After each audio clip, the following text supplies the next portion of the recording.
ఆంధ్రప్రదేశ్ ప్రభుత్వం వృద్ధుల ఆరోగ్య భద్రత కోసం మరో కీలక ముందడుగు వేసింది.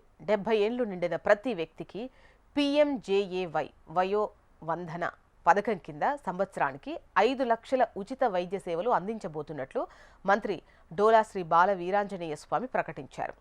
ఈ పథకం ద్వారా పెద్దల ఆరోగ్య సంరక్షణ మరింత బలపడనుంది. దీనికి సంబంధించిన దరఖాస్తు ప్రక్రియను గ్రామ సచివాలయాలు, మీ సేవా కేంద్రాల ద్వారా ప్రజలకు సులభంగా అందుబాటులోకి తీసుకురావాలని అధికారులకు సూచించారు.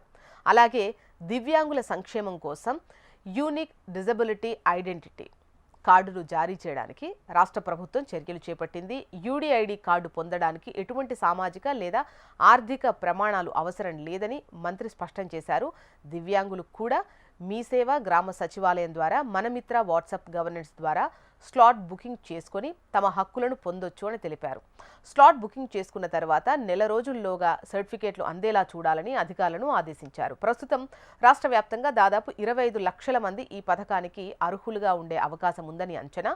వృద్ధులు మరియు దివ్యాంగులకు ఈ విధమైన పథకాలు ప్రోత్సాహకంగా ఉండటమే కాక వారి జీవన ప్రమాణాలను మెరుగుపరుస్తాయి. ప్రభుత్వ తాజా నిర్ణయాలు వయోవృద్ధులు మరియు దివ్యాంగుల జీవితాల్లో సానుకూల మార్పులను తీసుకొచ్చేలా కనిపిస్తున్నాయి.